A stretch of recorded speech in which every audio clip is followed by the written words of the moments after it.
बच्चों, I am Rashmi your maths teacher. तो इस वीडियो में हम देख रहे हैं हमारा क्वेश्चन नंबर 21। बहुत इजी क्वेश्चन है। तो अभी जो हमने 4 क्वेश्चन किए थे हमारे स्पेशल फॉर्मूला वाले, integration of e power x F x plus F dash x किया था। ये क्वेश्चन उस फॉर्म में नहीं है ना, ये सीधा 4 क्वेश्चन उस टाइप के देकर के एक 21 क्वेश्चन आपको इस तरह का दे दिया कि आप कंफ्यूज हो जाओ, क्योंकि यहाँ पे आप F x plus F dash x नहीं बना सकते और यहाँ ई पावर एक्स है भी नहीं। तो यही हम इसको बाय पार्ट मेथड से करेंगे। तो बाय पार्ट मेथड में हमें देखना पड़ेगा कि कौन फर्स्ट है कौन सेकंड है। तो एक्सपोनेंशियल फंक्शन जो होगा वो हमेशा यहाँ पे सेकंड रहेगा, क्योंकि एक्सपोनेंशियल फंक्शन क्या आता है, लास्ट में आता है। तो साइन एक्स आपका फर्स्ट फंक्शन हो गया। तो वही इंटीग्रेशन बाय पार्ट लगाओ, फर्स्ट को आप एज इट इज रख दो और इंटीग्रेशन ऑफ सेकंड फंक्शन हो जाएगा, ठीक है। और फिर अगेन आपका क्या हो जाएगा, साइन एक्स को आप एज इट इज रख लो, इंटीग्रेशन ऑफ आपका सेकंड फंक्शन 2x dx हो गया। फिर आपको पता है क्या करना है, यहाँ d बाई डी एक्स लगाना है, एक डब्बा बनाना है, इंटीग्रेशन लगाना है, dx लगाना है और यहाँ माइनस लगाना है। पता है आपको ना, ये हमने याद करने का तरीका देखा था। तो ये आपका हो गया, सॉल्व कर लो इसको। ये साइन एक्स हो गया, integration of e power x क्या होता है, तो ई पावर एक्स ही होता है, बट यहाँ ई पावर एक्स नहीं, ई पावर 2x है। ओनली एक्स हो तो कुछ नहीं करना है। अगर यहाँ पे 2x है तो आप 2x का डिफरेंशिएशन करो, तो D by D x of 2x क्या होगा, 2 आगे ले लो, ये हो गया। D by D x x क्या होता है 1, यानी कि इसका आंसर कितना आ रहा है 2। तो जो भी डिफरेंशिएशन आया उससे हम यहाँ पे क्या करते हैं, डिवाइड करते हैं। ये तो हम कितनी बार कर चुके हैं, कोई नई चीज़ नहीं है जो मैं आपको बता रही हूँ, है ना। फिर आपका minus integration of D by D x of sine x क्या होता है, तो D by D x of sine x आपका कॉस एक्स होता है। और integration of e power 2x क्या होगा, तो ये जस्ट अभी हमने सॉल्व किया, ई पावर 2x बाय 2 और ये आपका dx होगा। तो इसको थोड़ा सा हम सॉल्व कर लेते हैं। ये हो गया आपका e power 2x sine x by आपका 2 हो गया। फिर माइनस 1/2 आपका बाहर चला गया और यहाँ ई पावर 2x डॉट कितना हो गया, कॉस एक्स हो गया। अब ये जो क्वेश्चन है ना, ये लूप चलने वाला है। अब देखो, ई पावर 2x साइन एक्स का किया तो इंटीग्रेशन में ई पावर 2x कॉस एक्स आ गया। अब इसका मैं करूँगी ना, फिर से देखना आपका यही आ जाएगा, फिर इसका करोगे फिर ये आएगा, फिर ये करोगे ये आएगा। मतलब ये क्वेश्चन खत्म होने वाला नहीं, इनफाइनाइट चलने वाला क्वेश्चन है। तो ये क्वेश्चन आपका क्या है, इंपॉर्टेंट है, ठीक है। तो जो क्वेश्चन इनफाइनाइट चलेंगे, जहाँ टर्म कम नहीं होती, वो कैसे सॉल्व करना है वही हम यहाँ पे देख रहे हैं। तो अब क्या करें, इसको अलग ले लें या यही सॉल्व करते रहें, चलो इसको साथ साथ में ही सॉल्व करते रहते। तो ये मान लेते कि हम यहाँ पे क्या है, आई लेकर के चल रहे हैं। तो ये आई हम इसको लेकर के चल रहे हैं, तो ये e power 2x dot sine x by आपका 2 हो गया। फिर माइनस का 1/2, इसको हम एज इट इज रख देते हैं। अब अगेन हम यहाँ पे किसका इंटीग्रेशन कर रहे हैं, इसका इंटीग्रेशन यहाँ पे कर रहे हैं। तो वही अब इसमें आपका फर्स्ट सेकंड कौन रहेगा, एक्सपोनेंशियल हमेशा सेकंड होता है, ये आपका यहाँ पे फर्स्ट हो जाता है। तो आपको पता ही, अब आपको यहाँ पे क्या करना है कि फर्स्ट फंक्शन को तो हम यहाँ पे क्या रखते हैं, एज इट इज रख लेते हैं, cos x integration of second function, तो ई पावर 2x dx हो गया। फिर माइनस आप वापस लिख लो इसको as it is, cos x integration of e power 2x dx हो गया। फिर यहाँ क्या करते हैं, हम डी बाई डी एक्स लगाते हैं, यहाँ क्या करते हैं, ब्रैकेट बना लेते हैं, फिर इंटीग्रेट लगाएंगे, फिर डी एक्स लगाएंगे। तो ये हमारा इसको सॉल्व करना है। तो ये this implies I equal to आपका चलेगा e power 2x sine x by 2 हो गया। फिर माइनस का 1/2, फिर ये हो गया cos x E integration of e power 2x, अभी जस्ट ऊपर बताया था कितना होता है, ई पावर 2x बाय 2 हो जाएगा। फिर minus integrate D by D x of cos x क्या होता है, तो D by D x of cos x minus का साइन एक्स होता है। और ई पावर 2x का integration E power 2x by 2 हो जाएगा, ठीक है। और अभी तो हमें एक बार और करना है, फिर से इंटीग्रेशन में देखो यही आ गया। एक बार इसको माइनस साइन को इसको सॉल्व कर लेते हैं। तो ये आपका चल रहा है I equal to e power 2x dot sine x by 2। अब माइनस 1/2 को अंदर ले जाते हैं, माइनस प्लस माइनस, ऊपर क्या रह जाएगा, e power 2x dot cos x और 2 2 जा 4 हो गया। माइनस माइनस क्या हो जाएगा, प्लस हो जाएगा। यहाँ भी 1/2 आ गया आपका बाहर। तो ये आपका यहाँ पर कितना हो गया, अच्छा ये 1/2 तो अंदर आएगा ना, तो 1/4 हो जाएगा। यहाँ पे कितना हो जाएगा, 1/4। तो एक देखो यहाँ पे देखो, ये माइनस का 1/2 यहाँ आया तो माइनस माइनस प्लस हो गया, बट ये बाहर का माइनस है ना, तो ये यहाँ पे क्या हो जाएगा, माइनस ही रहेगा, तो 3 माइनस हो रहे हैं। ये माइनस का 1/2 इसके पास गया, ये आ गया, ये माइनस का 1/2 जब यहाँ आया तो 1 2 3 माइनस, तो माइनस आ गया, 1/2 इंटू 1/2 1/4 हो गया। और ये इंटीग्रेशन ऑफ कितना था, e power 2x dot sine x dx हो गया। तो अब आप यहाँ पे सोचो, जब हमने इसको इंटीग्रेट किया, जब हमने स्टार्टिंग में भी हमारी 2 टर्म थी, उसको इंटीग्रेट किया तो फिर से हमारी 2 आई, और इसको इंटीग्रेट कर रहे तो फिर से हमारी यहाँ पे 2 टर्म आई। तो क्या ये काम चलता ही रहेगा, हम बार बार इसको यहाँ पे इंटीग्रेट करते रहेंगे, इसको करोगे तो फिर से आएगा, इसको करोगे ये आएगा, इसको करोगे ये जाएगा, इसको करोगे ये आएगा। तो ऐसा जब भी आपका लूप चल रहा है तो हमें वो काम इस तरह से बार बार रिपीट नहीं करना। हमें क्या करना है, जो हमारा क्वेश्चन दिया हुआ है ना, वो का वो हमें फिर से बना लेना है। तो वो तीसरे, इसका इंटीग्रेट करके ये आया, इसका इंटीग्रेट करके ये आएगा, और यही हमारा यहाँ पे क्या होगा, क्वेश्चन होगा। देखो, integration of e power 2x sine x D x, integration of e power 2x sine x D x, तो ये किसके इक्वल है, आई के इक्वल है ना। तो बस अब आप यहाँ पे आई पुट कर लो। तो देखो I equal to e power 2x sine x by 2 minus e power 2x, फिर आपका क्या है, कॉस एक्स बाय आपका यहाँ पर कितना हो रहा है, 4 हो रहा है। ठीक है, तो अब यहाँ पे क्या चला जाएगा, इसकी जगह हम क्या रख देंगे, आई रख देंगे, क्योंकि हम जो क्वेश्चन लेके चले थे यही वो क्वेश्चन है जो हमारा यहाँ वापस आ गया। इसको हम उधर ले जाते हैं, तो ये आई प्लस, क्योंकि आई से आई सॉल्व होगा, तो आई माइनस का उधर जाके 1/4 आई हो जाएगा। ऊपर से क्या कॉमन आ रहा है, ई पावर 2x बाय 2, नीचे 2 छोटा है ना, वो कॉमन आ रहा है। तो यहाँ पे क्या बचा आपका, साइन एक्स बचा। ठीक है, और यहाँ क्या बचा, कॉस एक्स बाय 2 बचा। ठीक है, इसको सॉल्व कर लो, 1 + 1/4 कितना हो गया, तो 5/4 हो गया। तो ये आपका 5 बाई, देखो 4 1 4, 4 + 1 5 हो गया, 5/4 I equal to e power 2x by 2, और ये आपका यहाँ पर कितना हो गया, एलसीएम ले लें इसका भी, तो 2 एलसीएम आ गया, तो 2 उधर जाएगा, तो 2 साइन एक्स माइनस का कॉस एक्स, और ये क्या हो गया आपका डी, अच्छा डी एक्स तो रहेगा नहीं ना, इंटीग्रेशन कर चुके हैं ना, तो सी आएगा। ठीक है, तो ये हमारा यहाँ पे हो गया।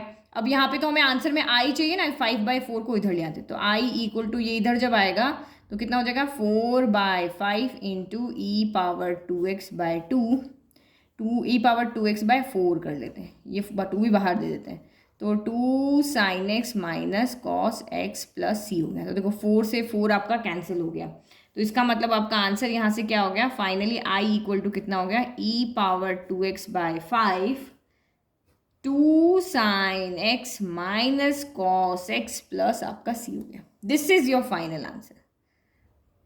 अच्छा यहाँ एक्स नहीं दिख रहा, ठीक है, तो ये हमारा आंसर है फाइनल। तो इस तरीके से जब आपका क्वेश्चन, लूप वाला क्वेश्चन आपका एक ही आया ना अभी, कि लूप में जब चलेगा तो हम फिर से क्वेश्चन को ही यहाँ पर पुट कर देंगे, आई पुट करके, और इसको हम यहाँ पे सॉल्व कर लेंगे। तो ये आपका आंसर है। चलो नेक्स्ट क्वेश्चन नंबर 22 देखते हैं। अब ये वाला क्वेश्चन देखो, तो ये भी थोड़ा सा आपका डिफरेंट क्वेश्चन है, आप ये भी एग्जाम में बहुत बार आता है। ठीक है, तो साइन इनवर्स यहाँ पे आ रहा है, और एक सिंगल फंक्शन है, एक सिर्फ इनवर्स ट्रिग्नोमेट्रिक फंक्शन है यहाँ पे, और कोई फंक्शन नहीं है। तो कैसे इसको सॉल्व करें, बाय पार्ट से सॉल्व करें। बाय पार्ट से सॉल्व करना तो क्या करोगे आप, 1 का मल्टीप्लाई करोगे, अभी तक हमने यही किया था, तो वो भी आप कर सकते हो। लेकिन देखो साइन इनवर्स के साथ में एक फंक्शन, सिंपल फंक्शन नहीं है, ये फंक्शन क्या है आपका, और ये आपका फर्स्ट फंक्शन बनेगा। तो फर्स्ट फंक्शन का हमें डिफरेंशिएशन करना होता है।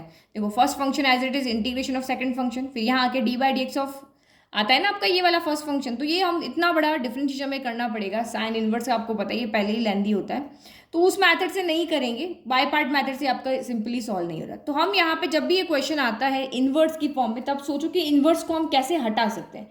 तो x की जगह पे मैं क्या वैल्यू रखूं कि ये साइन की फॉर्म में एक फॉर्मूला बन जाए और इनवर्स यहाँ से हट जाए। तो देखो आपको अगर याद है तो हमारे पास एक फॉर्मूला होता है साइन 2 थीटा। साइन 2 थीटा का फॉर्मूला क्या होता है, 2 tan theta upon 1 plus tan square theta. तो यही क्यों लिखा, क्योंकि देखो x की जगह मैं tan थीटा रखती हूँ, तो 2 tan theta 1 plus tan square theta हो जाएगा। तो ये साइन 2 थीटा का फॉर्मूला है। यहाँ पे साइन 2x आ जाएगा, और साइन से साइन कैंसिल हो जाएगा, और मेरा काम यहाँ पर बन जाएगा। तो ये चीज़ आप कहोगे कि मैम आपके दिमाग में आ जाती है, हमारे क्यों नहीं आएगी, फॉर्मूलाज याद है तो आपके दिमाग में आ जाएगी। भाई सिंपली ये सॉल्व नहीं हो रहा है, हमें साइन इनवर्स को यहाँ से हटाना है। साइन इनवर्स को हटाना है तो ये साइन की फॉर्म में होना चाहिए। तो साइन का फॉर्मूला जो होगा 2 थीटा के 1 2 तो फॉर्मूले हैं, तो वो उससे आपको एक तो 2 साइन थीटा कॉस थीटा, एक ये वाला, तो उससे आप यहाँ पे आइडिया लगा लोगे, है ना। तो ये सब चीज़ें प्रैक्टिस से आती है। तो हमने माना इस x की जगह पे अब क्या रखेंगे कि ये साइन का फॉर्मूला बना है, तो x की जगह पे जब हम tan थीटा रखेंगे तो ये फॉर्मूला बनेगा। तो put x equal to tan theta. तो अब इसको डिफ्रेंशिएट करें, क्योंकि हमें x की जगह वैल्यू रखी तो dx की जगह भी रखनी पड़ेगी। तो dx इक्वल टू आपका यहाँ पर क्या हो जाएगा, d/dx ऑफ tan थीटा क्या होता है, sec square theta d theta हो जाएगी। रखो अब यहाँ पे वैल्यू, तो ये आपका कितना हो जाएगा, इंटीग्रेशन ऑफ साइन इनवर्स हो गया, x की जगह tan थीटा रखो, तो ये आपका 2 tan theta 1 plus tan square theta, और dx की जगह क्या हो गया, sec square theta d theta हो गया। तो देखो ये आपका फॉर्मूला बन गया, ये आपका बन गया साइन इनवर्स साइन 2 थीटा हो गया। इसके ये ब्रैकेट में की जगह ये आ गया, और ये आपका sec square theta d theta हो गया। तो साइन इनवर्स से साइन कैंसिल हो गया, 2 थीटा बचा, 2 आगे ले लिया, और ये थीटा हो गया, और ये आपका sec square theta d theta हो गया। ठीक है, ये हमारा काम हो गया। अब हम यहाँ पे बाय पार्ट कर सकते हैं क्योंकि एक एल्जेब्रिक फंक्शन है और एक ट्रिग्नोमेट्रिक फंक्शन है। तो आईलेट में एल्जेब्रिक तो आता है पहले, ट्रिग्नोमेट्रिक आता है आपका बाद में। जो पहले आता है वो पहला, जो बाद में आता है वो बाद वाला। तो अब करो इंटीग्रेट। तो ये 2 तो आपका आगे ले लिया। First function as it is integration of second function. Again यहाँ पे first function as it is integration of second function हो गया। फिर आपको पता ही क्या करना होता है, यहाँ पे डी बाई थीटा के रेस्पेक्ट में करें, D by d theta, bracket बना लिया, इंटीग्रेशन लगा लिया, डी थीटा हो गया, यहाँ माइनस हो गया। ठीक है, चलो ये काम हमने यहाँ पे कर लिया। अब इसको सॉल्व करते रहो बस, और कुछ नहीं। 2 आपका एज इट इज थीटा हो गया, integration of sec square theta सबको पता है कितना होता है, tan थीटा होता है। फिर minus integration d by d theta, तो ये आपका 1 हो गया। Integration of sec square theta कितना होता है, तो इंटीग्रेशन सेक स्क्वायर थीटा होता है tan थीटा, तो tan थीटा डी थीटा हो गया। तो 1 इंटू tan थीटा क्या रहेगा, वही रहेगा। तो ये 2 थीटा tan थीटा करें, 2 को अंदर ले जाते हैं। फिर -2 integration of tan theta d theta. तो इंटीग्रेशन ऑफ tan थीटा में आपके पास यहाँ पे 2 फॉर्मूला है। इंटीग्रेशन ऑफ tan थीटा में एक log sec थीटा भी है और माइनस का log cos थीटा भी है, दोनों है ना फॉर्मूला। तो आप जो मर्जी चाहे यहाँ पे लिख सकते हो, वो लिखो या ये लिखो। तो मैं यहाँ पे क्या कर देती हूँ, cos वाला लिख लेती हूँ। पीछे आंसर हमें दिया हुआ है ना, उसकी फॉर्म का मैं यहाँ पे लिख लेती हूँ। तो ये आपका क्या हो जाएगा, 2 थीटा tan थीटा इंटीग्रेशन, और 2 as it is integration of tan theta d theta कितना होगा, माइनस का log modulus of cos theta और प्लस आपका c हो गया। ठीक है, तो ये आपका यहाँ पर क्या हो गया, 2 theta tan theta minus minus plus 2 log modulus of cos theta plus c हो गया। अगर वो वाला फॉर्मूला लिखते हैं तो log sec थीटा था, उससे भी आपका आंसर सेम आता है ना। सेक करोगे तो भी 1/cos होता है, तो वही आपका आंसर आता है। अब आंसर हमें थीटा की फॉर्म में नहीं देना है, हमें तो आंसर क्वेश्चन x था तो x की फॉर्म में देना है। तो यहाँ से हम, अगर मुझे x की वैल्यू चाहिए तो है, लेकिन थीटा की वैल्यू चाहिए तो वो कितनी हो जाएगी, थीटा की वैल्यू यहाँ से आपकी tan इनवर्स x हो जाएगी, है ना। चलो अभी तो मेरे साथ एक प्रॉब्लम है ना, यहाँ पे हम थीटा की जगह पे tan इनवर्स x नहीं रख सकते। थीटा की रख सकते हो क्या, तो cos थीटा है, हमें cos थीटा की वैल्यू यहाँ पर रखनी पड़ेगी। देखो यहाँ ठीक है, ये 2 है, थीटा की जगह पे हम रख सकते हैं यहाँ से क्या, tan इनवर्स x रख सकते हैं। ये आपकी थीटा की वैल्यू आ रही है, इसी से निकाली ना भाई, tan को उधर भेज दिया। तो देखो ये हमने थीटा की जगह रख लिया, tan इनवर्स x रख दिया, और tan थीटा की जगह हमने यहाँ पे क्या रख दिया, तो x रख दिया। तो ये हमारा x हो गया। फिर प्लस अब आपका 2 हो गया, लॉग भी ठीक है, मॉड्यूलस ऑफ cos थीटा की जगह पे हम क्या रखें, तो देखो यहीं से हम वैल्यू निकालते हैं। हमारे पास ट्राइंगल वाला तरीका है, ये एक्यूट एंगल है। तो tan थीटा इक्वल टू हमारा कितना है, tan थीटा इक्वल टू हमारा यहाँ पर x है। ठीक है, तो ये tan थीटा आपका होता क्या है, P B H H B, तो परपेंडिकुलर अपॉन क्या होता है, बेस होता है। तो ये परपेंडिकुलर x हो गया, बेस आपका यहाँ पर क्या हो गया, 1 हो गया। तो हाइपोटेनस कैसे निकालते हैं, परपेंडिकुलर का स्क्वायर प्लस आपका बेस का स्क्वायर, तो under root of x square plus 1 हो गया। तो मुझे cos थीटा की वैल्यू चाहिए, तो cos थीटा कितना होता है, पी बी और एच एच, तो b अपॉन एच होता है। तो बेस है 1 और हाइपोटेनस कितना है, under root of x square plus 1 है। तो ये हमारी cos थीटा की वैल्यू, तो रख लो आप यहाँ पे 1 upon in root of x square plus 1 plus आपका c हो गया। ठीक है, अब या पीछे ये आंसर भी नहीं है, क्यों नहीं है, तो इसको और सॉल्व कर रखा है। तो ये हम x को आगे 2x tan inverse x plus 2 log. ठीक है, देखो एक्स स्क्वायर प्लस 1 क्या होगा, हमेशा एक पॉजिटिव वैल्यू होगी, क्योंकि एक्स स्क्वायर क्या है, चाहे एक्स की जगह कोई भी वैल्यू दो, माइनस रख लो प्लस रख लो, ये आपकी यहाँ पे वैल्यू हमेशा पॉजिटिव होनी, क्योंकि स्क्वायर कर रहे हो ना, किसी भी नंबर का स्क्वायर क्या होता है, पॉजिटिव होता है। और पॉजिटिव में पॉजिटिव नंबर को ऐड करोगे तो वैसे भी आपका पॉजिटिव है। तो ये हम यहाँ पे क्या लिखते हैं, एक्स स्क्वायर प्लस 1 की पावर 1/2 है, ऊपर जाएगा तो कितनी हो जाएगी, माइनस का 1/2। तो मैंने यहाँ से जो मोड था वो हटा दिया, क्योंकि उसकी ज़रूरत नहीं है, क्योंकि एक पॉजिटिव वैल्यू हमें पता है। तो -1/2 प्लस c आ गया। अब आपको यहाँ पे एक चीज़ और पता है कि log m पावर n क्या होता है, तो n log m होता है। तो ये m है और ये n है, तो ये आपका क्या आ जाएगा, यहाँ पर आगे आ जाएगा। तो इसको आगे कर लेते हैं। तो ये आपका कितना हो गया, 2x tan inverse x plus फिर 2 यहाँ पे है और माइनस का 1/2, ये हम आगे लेकर आ गए, n log m है ना, तो ये n आगे आ गया। फिर आपका log x square plus 1 plus आपका c हो गया।